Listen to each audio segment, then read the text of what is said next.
But a game like GTA, this is just a predatory pricing model. GTA 6 is a game coming out very, very soon, or at least they're going to announce some stuff about it very, very soon. I think they said early December, right? When they're going to start talking about it. Probably right after Black Friday, get everybody excited about it, let the news, let everything settle down, and then drop the bomb about GTA 6, right? It is developed by Take-Two, it's published, I guess, by Take-Two Interactive. And their CEO has come out and said some very interesting things about obviously the price of games, but potentially how games like GTA 6 could potentially make money going forward. Mm-hmm. Let's go to the story over at xputer.com. As they say, GTA 6 publisher believes games should be priced per hour. Now, I'll give you the TLDR on this, but he talks about the value that is associated with video games. And we've talked about this pretty extensively on the channel. The idea that games are, for what you get out of them, the hours and hours of video games that you get out of them, they're actually a pretty damn good bargain. You know, you're paying 60, 70 bucks for something that you can get, 10, 20, 30 hours out of. Whereas in comparison, you go to the movies, pay 15 bucks, you get 90 minutes worth of entertainment on that. But the idea of paying for a game per hour based off the amount of gameplay that you have, I feel like it's harkening back to the old. Melanie, you may not even remember this. The old AOL days where you'd have to put a CD into the. I do remember those days. And you get like 5 hours of internet or like an hour of free time. Like that's kind of what this feels like here. Yeah, and that didn't work well. That was not sustainable or anything. If us ancient people are reminiscing on it, and Blabs is like, what? On the dial-up sound in my head right now. Like, what? If they came out and said you could play GTA 6, and for $60 you got 60 hours worth of gameplay, or 70, and they like priced it like $1 per hour, right? How do you think that would go over?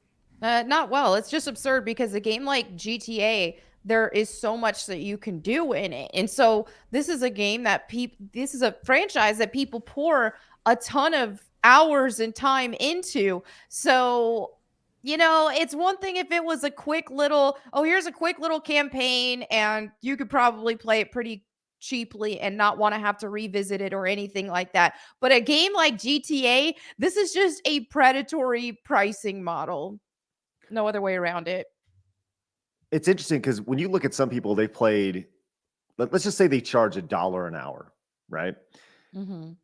Some people have put thousands of hours into GTA, and that GTA 5 in particular has been out for a decade now. It's still one of the top selling games in the industry. It makes billions of dollars. And just from selling it that way, do you think that there would be, you could see a revolt from a gaming perspective, or do you think that it's one of those things that at first it would be mocked at, and then it'd be adopted by other games moving forward? I just think there's no way. I think there's no way that gamers are going to be on board with this. I think, perhaps you're super, super hardcore base that it's just like, oh, we're a super GTA fan. I have to play the next game. They might do it. But as a whole, your general gaming population, it's not going to move nearly as many units with this kind of pricing structure. There's just no way. I don't see that happening. To play counterbalance to that, or counterpoint to that, you see what Disney's doing right now, where they're hiking up the pricing right now, and they're saying, we're going to hike up the price of everything, and we're going to essentially squeeze out like the little guy, right? And that's kind of what I feel this would be. And that what you're seeing with Disney is the parks. There's not many people in the parks, right? And a lot of that has to do with their politics and everything that they've kind of been forcing down. People are kind of sick of Disney, but it also has to do with the pricing of Disney. Everything has gone up. People can't afford to go to Disney World anymore. Whereas with something like this, I think that in a situation like this, you would be catering specifically to whales. And you see this with mobile games all the time, where these mobile games, they will develop items for singular people or a small of 12 people that are their mega whales, and they'll make a specific item because they know that they're going to buy it for $500 or $1,000 or whatever it be because they're hooked. It'd be like, I'm not saying this is good at all because I actually think it's a horrible idea. Right. But if they were to open up and they were to say, hey, GTA 6 is free for the first 5 hours. Right. And then after that, you need to pay.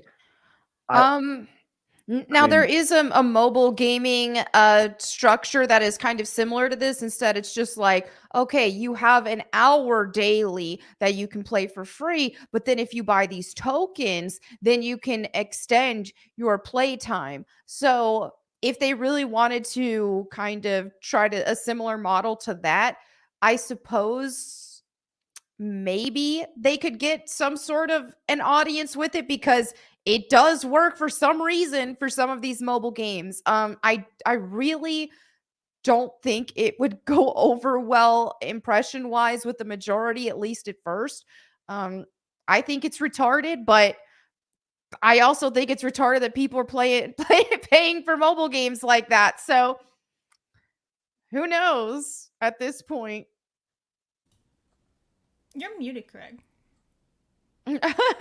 I'm over here like in deep thought. It's just you're thinking of it. People have been Soaking it in.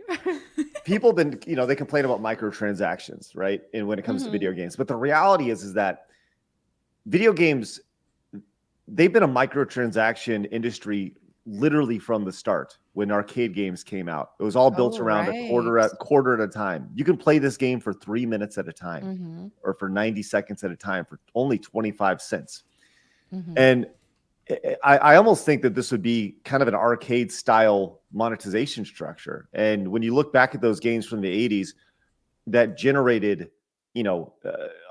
millions and millions of dollars, back then, I mean, it's almost like going backwards in a weird way, or looking at the past. So I think that it would be a very interesting model, but I think it'd be a very, very, very small window of trial. Like if they were to come out and say, if they were to say, hey, we're going to try this out and see how it goes, it's either going to be a massive success very quickly, or it's going to be rejected to half court so fast. That would just be such a bold move to try this with GTA, especially considering GTA already moves a ton of units, already sells over $1 billion worth of games to people. So it's like, this is the one you want to try a new pricing structure on? Interesting. It's risky, but I do remember playing Gauntlet at the arcade with my brothers, and the arcade machine would whittle your health down even. So it's just like, you not only did you have a time limit, but the health would whittle down fast as well. And so we put like $20 into that. And then after that, it was like, okay, let's try to actually buy this game on console because we're going to go broke playing it here. Look at this stat right here. Not an inconspicuous username says lots of 2014 articles on mobile games. 50% of profit came from 0.1% of the player base. That is crazy. And there are your sharks right there. That's crazy. True. And I mean, look at what's going on with Diablo, where Diablo Immortals just makes a lot more money than even Diablo 4, if I'm remembering that correctly, which is just insane to me. But all the microtransactions and all that sort of thing, it's just like gaming has it's just turned into something that I don't like nearly as much as what it used to be. Right. And to put this in perspective, so GTA 5, I'm looking at a thing right here. It sold 190 million units in its lifetime over the past 10 years, since 2013. I saw another article that said it sold 185 million units. So I did the math on that. Let's just say 185 million times $60, right? So the baseline revenue from this before microtransactions, because they have an entire microtransaction system where you can buy all sorts of things in the game, is $11 billion lifetime. So the game's made $11 billion. Wow. So the question is, if they were to go to this monetization structure on GTA 6, can they beat $11 billion in revenue? I wouldn't think so, but you never know. And the sad thing about this kind of pricing structure and stuff is one might think on the top of their head it's just like, "Oh yeah, well, rich people are the ones who are really funding all this stuff." But really who they're targeting is a lot of people with tendencies for like gambling addiction, for example. And a lot of these people don't actually have a lot of money, but what they are making, they are pouring into this, and it's just terrible. Yeah. It's very, very predatory. Very Mhm. predatory for sure. I also just think from a financial point, like economy-wise, people are struggling to make ends meet now. A game that's $70, they're like, "Ooh, I can't really justify it." If you're thinking about increasing the price, people aren't gonna go and buy your game because they have no money right now. So good luck with that. But that's also why they release it for free. They release it for Yeah. free and they say, "Here's a little taste. Have a little taste of this booger sugar first, and then you But come I back feel and like buy it." people will be Booger like, sugar. "How am I going to afford this?" Who says booger sugar? Also, That is the first time I've heard that, but I will be stealing that. That's the name for cocaine. The booger sugar. Blabs, you never heard of booger sugar before? no. That is so funny. I feel like Craig just goes to a store and be like, "Can I have some booger sugar, please?" And I'm like, "Sure, honey." It's like, what is that? No, I've never gone to the store and asked for booger sugar. Is it actually cocaine? Yes, it's actually Oh. cocaine. Yes. I've never heard. Never mind. Sugar, sugar. Got it. I thought it'd be some weird ass ice cream you Texans have or something. Like No, a little but- lollipop. Can I have some booger sugar? You know, it's like a little lollipop or some shit. No, that has never happened. But what do you think about this? Leave us a comment down below. We read every single one of them. Also, make sure you hit the subscribe button because you have found your home for common sense in the gaming and entertainment worlds.